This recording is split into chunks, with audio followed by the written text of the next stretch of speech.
আমরা মোহাম্মদ সাল্লাল্লাহু জীবনীটা প্রত্যেক সেক্টরের মধ্যে পৌঁছানোর চেষ্টা করব। ডক্টর আহমদ হাসান জাদুঘরকে তার গুরুত্বপূর্ণ আলোচনা নিয়ে আসার জন্য অনুরোধ করছি। আসসালামু আলাইকুম ওয়া রাহমাতুল্লাহি ওয়া বারাকাতুহু। আলহামদুলিল্লাহ, ওয়াসসালাতু ওয়াসসালামু আলা রাসূলিল্লাহ ওয়া আলা আলিহি ওয়া আসহাবিহি আজমাইন, আম্মা বা'দ। فأعوذ بالله من الشيطان الرجيم. بسم الله الرحمن الرحيم. وما أرسلناك إلا كافة للناس بشيرا ونذيرا ولكن أكثر الناس لا يعلمون. صدق الله العظيم. পবিত্র ঈদ মিলাদুন নবী সাল্লাল্লাহু আলাইহি ওয়াসাল্লাম উপলক্ষে সিরাত প্রতিযোগিতা 2025 ও আলোচনা সভা। ঈদ মিলাদুন নবী সাল্লাল্লাহু আলাইহি ওয়াসাল্লাম উপলক্ষে এই প্রোগ্রামটি। দেখুন, আজ থেকে 1500 বছর আগে গোটা পৃথিবী যখন অন্ধকারে আচ্ছন্ন ছিল, যে সময়টার মধ্যে মানুষ প্রকৃতির জোরে মুক্তি পেত, অর্থের জোরে মুক্তি পেত। এক নাম্বার যেখানে সমস্যা ছিল শের, দুই নাম্বার যেখানে সমস্যা ছিল জোয়া, তিন নাম্বার যেখানে সমস্যা ছিল মাদকের ছড়াছড়ি, চার নাম্বার সমস্যা ছিল নারীদেরকে মূল্যায়ন করা হতো না, পাঁচ নাম্বার সমস্যা ছিল বর্ণবাদ। এরকমের অসংখ্য রিজন বলা যাবে যেগুলো আইয়ামে জাহিলিয়াতকে একেবারে এতটা খারাপ অবস্থার মধ্যে নিয়ে গিয়েছিল যে আলোর পথ দেখার কোনো রাস্তাই ছিল না।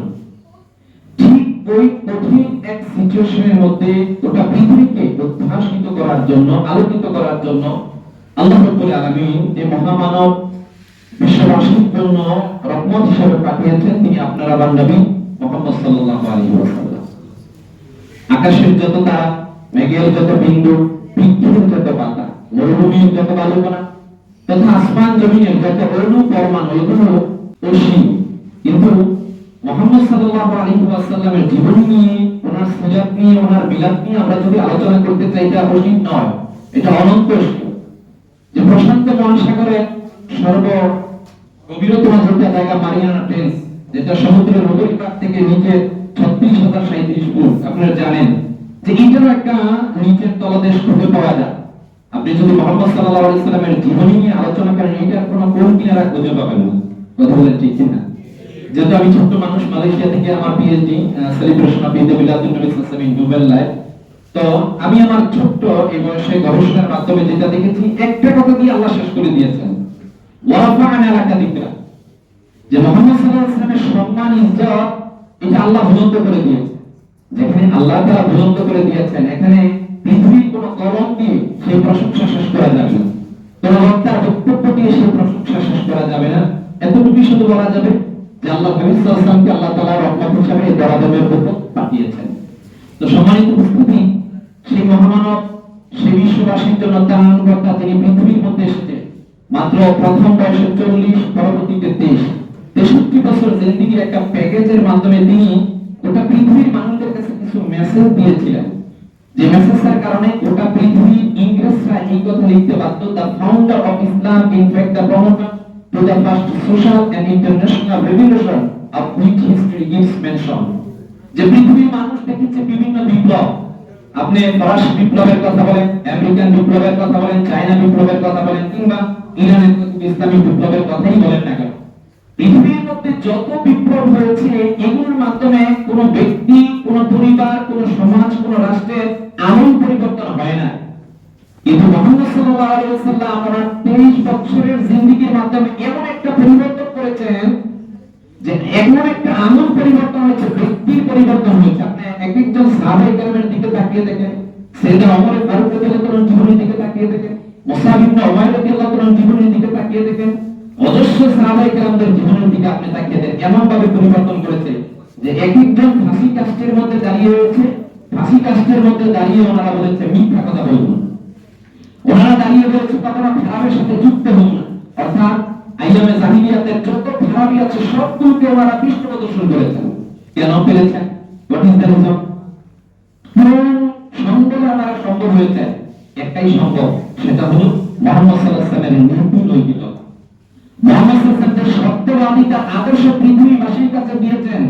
রোমান বাদশারা বলেছে, ইসরা কাইসার ওই বলেছে একই কথা, তৎকালীন পরাশক্তিরা একই কথা বলেছে। মুহাম্মদ সাল্লাল্লাহু আলাইহি ওয়াসাল্লামের কাছে হয়তোবা সামগ্রিকভাবে এরকম ধন সম্পদ নাই, কথা ঠিক, ওনারা ওনাদের বক্তব্য বলেছেন, কিন্তু মুহাম্মদ সাল্লাল্লাহু আলাইহি ওয়াসাল্লামের কাছে আছে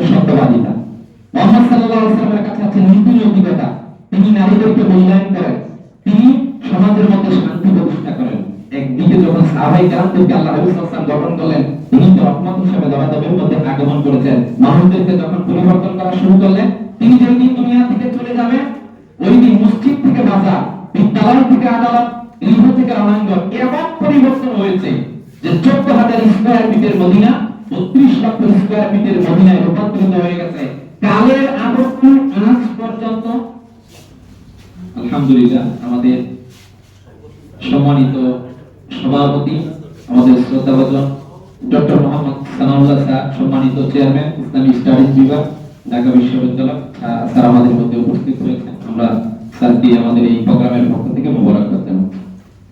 তো সম্মানিত উপস্থিতি, যে কথাটি বলছিলাম যে মুহাম্মদ সাল্লাল্লাহু আলাইহি ওয়াসাল্লাম এসে যখন তিনি দুনিয়া থেকে চলে যাবেন, গোটা পৃথিবীকে এক ধরনের আমূল পরিবর্তন করে দিয়ে গেলেন। কালের আবর্তনে আজকে 2025 পর্যন্ত আপনি একটু চিন্তা ভাবনা করবেন যে আল্লাহ রাব্বুল আলামিন বলেছেন, লাকাদ কানা লাকুম ফি রাসূলিল্লাহি উসওয়াতুন হাসানাহ। মুহাম্মদ সাল্লাল্লাহু আলাইহি ওয়াসাল্লামকে আমাদের জন্য উসওয়াতুন হাসানাহ হিসেবে পাঠিয়েছেন। আমরা যতকাল পর্যন্ত মুহাম্মদ সাল্লাল্লাহু আলাইহি ওয়াসাল্লামকে উসওয়াতুন হাসানাহ হিসেবে আঁকড়ে ধরেছিলাম, আমাদের উপর কোনো বিপদ আসে নাই, আমরা বিপদের মধ্যে জর্জরিত হই নাই। ঠিক যখন থেকে আমরা কোরআন এবং সুন্নাহ, বিশেষ করে আমাদের লাইফস্টাইলকে অন্যান্যদের লাইফস্টাইলের সাথে যুক্ত করে ফেললাম, ওই দিন থেকে আমাদের উপর বিপদ আসাটা শুরু হয়ে গেল। এজন্য ঠিক এই মুহূর্তের মধ্যে আমাদের জন্য কিছু দায়িত্ব কর্তব্য আছে। শুধুমাত্র যে প্রতি বছর এই ঈদে মিলাদুন নবী সাল্লাল্লাহু আলাইহি ওয়াসাল্লামকে আমরা উদযাপনের মধ্যেই রাখবো, বিষয়টা এরকমের নয়। এটা আমাদের আধ্যাত্মিক পরিবর্তন সাধিত করে দিবে, এটা আমাদেরকে আমূল পরিবর্তন করে দিবে। আমি ধন্যবাদ জানাই কর্তৃপক্ষকে, যারা এত সুন্দর একটা অ্যারেঞ্জমেন্ট করেছে, বিশেষত এখানে দাখিল এবং আলিম শ্রেণীর ছাত্র ভাই এবং বন্ধুদেরকে নিয়ে কাজটা করা করেছে। দেখুন, আপনারা এখানে সিরাত অধ্যয়ন করেছেন, এই সিরাত অধ্যয়ন পর্যন্ত রেখে দিলেই হবে না, এটাকে এখন বাস্তবিক জীবনে আমাদেরকে প্রয়োগ করতে হবে। বাস্তবিক জীবনে আপনি যখন প্রয়োগ করবেন, আপনার জীবনে এক ধরনের আমূল পরিবর্তন হবে। যে ঈদে মিলাদুন নবী সাল্লাল্লাহু আলাইহি ওয়াসাল্লাম, এখানে তিনটা শব্দ, একটা হলো ঈদ, একটা মিলাদ, একটা হলো নবী। ঈদ সচরাচর আসল আয়াত, সোজা কথা আপনি আনন্দ। মিলাদ মানে প্রিয় নবী মুহাম্মদ সাল্লাল্লাহু আলাইহি ওয়াসাল্লাম, আর নবী মানে আমাদের নবী। এখানে শাব্দিক অর্থ ঈদে মিলাদুন নবী সাল্লাল্লাহু আলাইহি ওয়াসাল্লাম, আমাদের নবী সাল্লাল্লাহু আলাইহি ওয়াসাল্লামের আগমন উপলক্ষে খুশি হওয়া। একটু প্লিজ অ্যানসার মে, আমাকে উত্তর দিবেন, আমরা কি মুহাম্মদ সাল্লাল্লাহু আলাইহি ওয়াসাল্লামের আগমনে খুশি না? জি, একটু বলেন, খুশি না আমরা?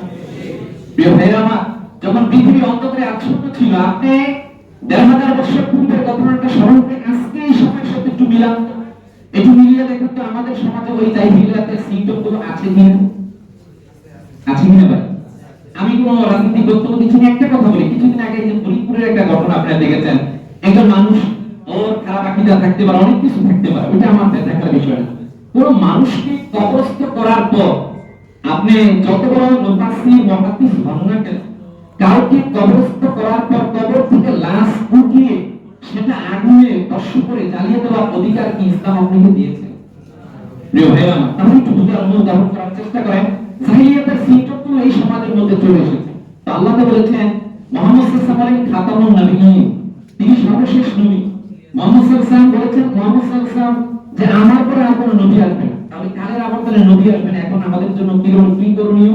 এখন এই সময়ের মধ্যে জাহিলিয়াতের সিম্পটমগুলো আমাদের সমাজে প্রবেশ করেছে, এগুলোকে দূরীভূত করতে হবে। যে রাসূলুল্লাহ সাল্লাল্লাহু আলাইহি ওয়াসাল্লাম আসবে না, আমরা অন্ততপক্ষে বছরে একবার রবিউল আউয়াল মাসকে সামনে নিয়ে আলো পত্রিকা হিসাবে মুহাম্মদ সাল্লাল্লাহু আলাইহি ওয়াসাল্লামের জীবনীটাকে নিয়ে যদি আলোচনা করি, আমাদের তরুণ প্রজন্ম, আমাদের যুব সমাজ, আমাদের মুরব্বী সমাজ, এক কথায় সামগ্রিকভাবে রাষ্ট্রের প্রত্যেক সেক্টরের মধ্যে যদি মুহাম্মদ সাল্লাল্লাহু আলাইহি ওয়াসাল্লামের কি নীতি নৈতিকতা ছিল, কি আদর্শ ছিল, এইটা যদি আমরা আবারও ঢুকাতে পারি, আমি বিশ্বাস করি, তাহলে আমাদের সমাজের আবারও পরিবর্তন হওয়া সম্ভব। কথা বলেন ঠিক কিনা? আর যদি আমরা মধ্যের মধ্যে সেটাকে সীমাবদ্ধ রাখি যে না, আমরা পরিবর্তন করতেছি, আমরা সভা সেমিনার সবকিছু করতেছি, আমাদের পরিবর্তন হবে বা হচ্ছে না, এটা আমরা ভুলের মধ্যে আছি।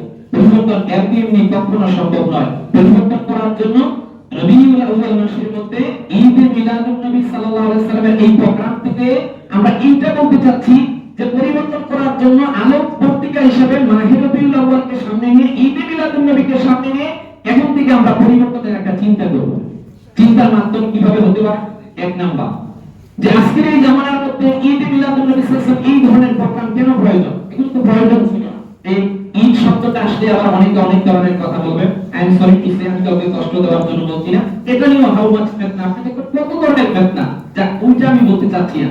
দেখেন আমরা যারা মুসলিম হয়েছি, আমরা যখন ফতোয়া দিতে যাই, আমাদেরকে আমাদের ওস্তাদরা একটা তথ্য শিখিয়েছেন যে ফতোয়া দেওয়ার ক্ষেত্রে ওরফের উপর ফতোয়া দেওয়া, যুগ জামানার উপর ডিপেন্ডেন্ট করে আপনাকে ফতোয়া দিতে হবে। পরিস্থিতি আপনার সামগ্রিকভাবে কোরআন হাদিসকে রেখে এইটার উপর নির্ভর করে আপনাকে ফতোয়া দিতে হবে। এই সময়ের মধ্যে এই রকমের সেলিব্রেট প্রয়োজন ছিল না। সেলিব্রেট কেন প্রয়োজন? আজকে আমরা বস্তুবাদী হয়ে গেছি। আমরা মনে করছি দুনিয়াই সব, আমরা মনে করছি অর্থই সব, আমরা মনে করছি টাকা পয়সাই সব। দেখেন সুলতান সালাউদ্দিনের ইতিহাস আপনারা জানেন। তিনি যদি বাইতুল মুকাদ্দাসকে দখল করেছিলেন, 23টা দেশকে তিনি মুসলিমদের হস্তগতে এনে বাইতুল মুকাদ্দাসের সামনে বলেছিলেন, শোনো পৃথিবীর মানুষেরা, আমি সুলতান সালাউদ্দিন আইয়ুবী তোমাদেরকে একটা কথা বলছি, যতদিন মুসলিমদের কাছে ক্ষমতার লোভ আসবে না, নারীর লোভ আসবে না, যতদিন এই মাদকতা অর্থাৎ এইগুলোর সঙ্গে মানব মুসলমানেরা যুক্ত হবে না, ততদিন মুসলমানদেরকে কেউ পদস্খলনের মধ্যে ফেলতে পারবে না। আজকে দেখেন আমাদের মধ্যে ক্ষমতার লোভ, আমাদের মধ্যে নারীর লোভ, আমাদের মধ্যে অর্থের লোভ সবগুলো ছেয়ে গেছে। তো আজকের এই সমাজকে পরিবর্তন করার জন্য আমরা যদি আলোকবর্তী হিসাবে মোহাম্মদ সাল্লাল্লাহু আলাইহি ওয়াসাল্লামকে আবার সেলিব্রেট করি, সেলিব্রেট করতে কি এই কথাকে স্মরণ করি। এই যে আমাদের একটা সিরাত প্রতিযোগিতা আজকে হলো, একটা অনুষ্ঠান এখানে হলো, আপনারা অন্ততপক্ষে সম্মানিত আমার ছাত্র ভাই বোনেরা অন্ততপক্ষে বছরে একবার হলো তো রাসূলুল্লাহ সাল্লাল্লাহু আলাইহি ওয়াসাল্লামের সম্পূর্ণ জীবনীটা পড়েছেন। কথা বলেন ঠিক কিনা? চরম ব্যস্ততার মাঝখানেও তো আপনারা অন্ততপক্ষে একবার হলো রাসূলুল্লাহ সাল্লাল্লাহু আলাইহি ওয়াসাল্লামের জীবনীটা পড়েছেন। এটা আমাদের আনন্দের বিষয়। তো এই যে আপনি বললেন, এটা শুধু পড়ার মধ্যে সীমাবদ্ধ রাখলে হবে না। আপনার এই পড়াটাকে এখন আপনার বাবার দিকে আপনাকে সেটা দাওয়াত করতে হবে। বাবাকে বোঝাতে হবে ওনার দায়িত্ব কি, আপনার ভাইকে বোঝাতে হবে ওনার দায়িত্ব কি, আপনার বোনকে বোঝাতে হবে ওনার দায়িত্ব কি, আপনার নেতাকে বোঝাতে হবে ওনাদের দায়িত্ব কি। এটা এখন প্রয়োগের সময়। আজকের নীতি নৈতিকতাহীন সমাজের মধ্যে মুহাম্মদ সাল্লাল্লাহু আলাইহি ওয়াসাল্লামকে সামনে নিতে হবে। যেই অন্যায় করবে, অন্যায়ের প্রতিরোধ করা, ইউ আর দ্য গ্রেটেস্ট উম্মাহ অফ আওয়ার নেশন। আমাদেরকে সব জাতির মাঝখানে আল্লাহ শ্রেষ্ঠ বলেছেন, সব জাতির মাঝখানে আল্লাহ শ্রেষ্ঠ বলেছেন। আমাদের কাজ কি? সেটাকে প্রয়োগ করা। সেই প্রয়োগটা কিভাবে হবে? এক নাম্বার, আমরা সমাজ পরিবর্তনের জন্য ঈদে মিলাদুন নবী সাল্লাল্লাহু আলাইহি ওয়াসাল্লামের সেমিনার থেকে শপথ নিব, নীতি নৈতিকতাহীন সমাজের মধ্যে কেউ অন্যায় করলে আমরা প্রতিবাদ জানাবো, আমরা মিথ্যা কথা বলবো না, আমরা সত্য কথা বলবো। এক কথা, লেটস চেঞ্জ আওয়ারসেলফ, যে আমরা আমাদের নিজেদের থেকে পরিবর্তন করব, যেটা মুহাম্মদ সাল্লাল্লাহু আলাইহি ওয়াসাল্লাম করেছিলেন। মুহাম্মদ সাল্লাল্লাহু আলাইহি ওয়াসাল্লাম ওই কথা বলতেন না যেটা উনি করতেন না। এই রকমের কোন জীবনে ওনার রেফারেন্স নাই যে উনি এই কথাটা বলেছেন কিন্তু উনি করেন নাই। আপনি দেখবেন সামগ্রিক 63 বছর জিন্দেগীর মধ্যে, বিশেষ করে নবুয়ত প্রকাশিত হওয়ার পরবর্তী 23 বছরের মধ্যে ওই কথা তিনি বলেছেন যেটা উনি করেছিলেন।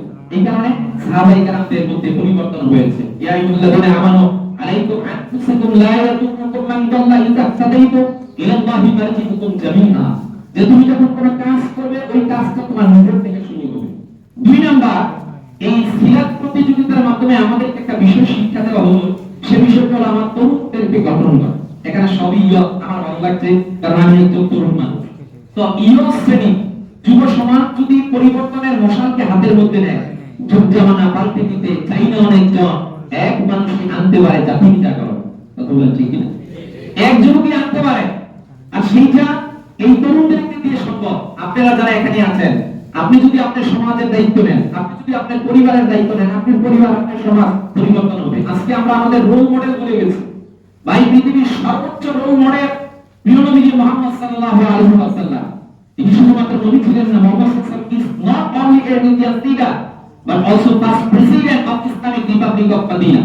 আপনি দেখেন মাইকেল এইচ হার্টি লিখেছেন that the 100 ranking of the most influential person in history, 100 মানুষের জীবনী তিনি লিখতে গিয়ে সেখানে প্রথম অন্য ধর্মের, ওনার ধর্মের লোককেও তিনি প্রাধান্য দেন নাই, তিনি প্রথম প্রাধান্য দিয়েছেন মুহাম্মদ সাল্লাল্লাহু আলাইহি ওয়াসাল্লামকে।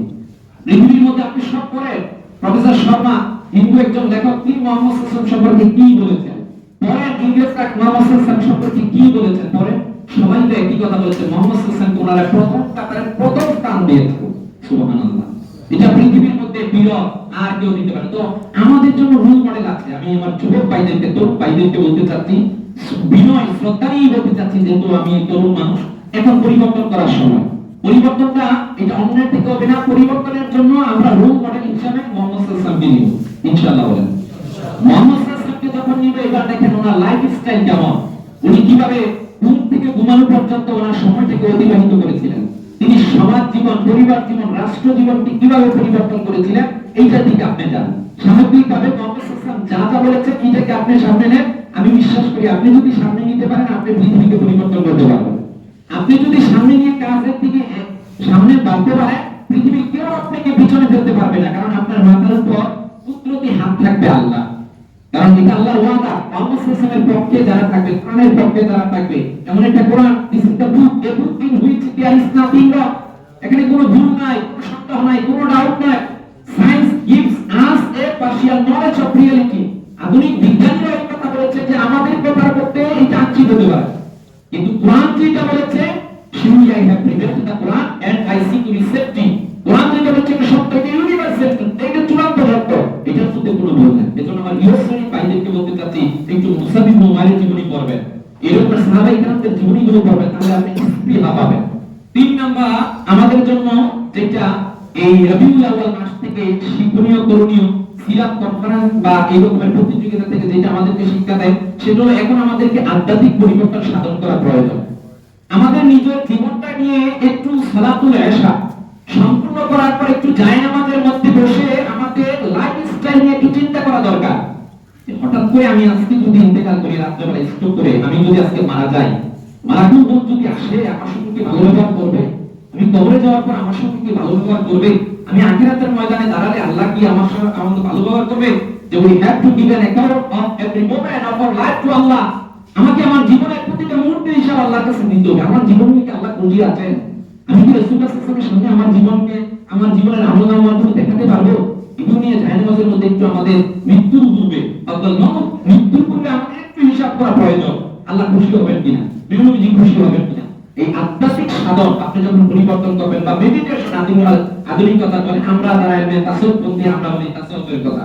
যেন আপনি মাঝে মধ্যে একটু ধ্যানের মধ্যে বসবেন, এশারের নামাজ পড়ে বা তাহাজ্জুদের সময় আপনার জীবন নিয়ে আপনার ভিতরের মানুষটি যে আছে সে কি খুশি কিনা, এই রকমের। 4 নাম্বার আমাদের জন্য যেটা কাজ আজকে এই ঘুরে ধরা সমাজের পরিবর্তনের জন্য শেষ পয়েন্ট যেটা ঘুরে ধরা এই সমাজের মধ্যে আমাদের জন্য যেটা কাজ, সেটা হলো যে আমরা আমাদের প্রত্যেক সেক্টরের মধ্যে মুহাম্মদ সাল্লাল্লাহু আলাইহি ওয়াসাল্লামের এই সিরাতটাকে প্রচার করব। এটা মাহফিলের মাধ্যমে হতে পারে, সেমিনার সিম্পোজিয়ামের মাধ্যমে হতে পারে, এক বন্ধু আরেক বন্ধুর সাথে কথা বলার মাধ্যমে হতে পারে, দোকানদারের সঙ্গে কথা বলার মাধ্যমে হতে পারে। অর্থাৎ রবিউল আউয়ালকে সামনে নিয়ে সামগ্রিকভাবে আমরা মুহাম্মদ সাল্লাল্লাহু আলাইহি ওয়াসাল্লামের জীবনীটা প্রত্যেক সেক্টরের মধ্যে পৌঁছানোর চেষ্টা করব, তাহলে আপনি সফলকামী হবেন। আসুন আমরা আজকের এই প্রোগ্রাম থেকে একটা দীপ্ত শপথ নিই, আমরা প্রত্যেকেই আমাদের সমাজকে পরিবর্তন করব। তবে সেটা মুহাম্মদ সাল্লাল্লাহু আলাইহি ওয়াসাল্লামের মিলাদ যেটা ঈমানের সাথে সম্পৃক্ত, মুহাম্মদ সাল্লাল্লাহু আলাইহি ওয়াসাল্লামের সিরাত যেটা ইসলামের সাথে সম্পৃক্ত, মিলাদ আর সিরাতকে সামনে নিয়ে আমরা প্রত্যেকেই নিজের থেকে পরিবর্তনটা শুরু করব, সকলে বলি ইনশাআল্লাহ। আমি আবার কর্তৃপক্ষকে ধন্যবাদ জানাচ্ছি, বিশেষ করে রাজা ভাই সহ যারা আমাকে এখানে কথা বলার সুযোগ দিয়েছেন। আমি প্রথমে বলেছি অত্যন্ত শ্রদ্ধাভাজন আমাদের পিতৃতুল্য যারা আমাদের সম্মানিত অভিভাবক, ওনারা এখানে বসে রয়েছেন। আমি অযোগ্য মানুষ, তারপর কিছু কথা বললাম, দুটোটি ক্ষমা চাচ্ছি। আল্লাহ আমাদের এই দেশকে হেফাজত করুক, আমাদেরকে হেফাজত করুক, আমাদেরকে জীবন নিয়ে পর্যালোচনা করার জন্য তৌফিক দান করুক। ওয়া আখিরু দাওয়ানা আলহামদুলিল্লাহি রাব্বিল আলামিন। আসসালামু আলাইকুম ওয়া রাহমাতুল্লাহি ওয়া বারাকাতুহু।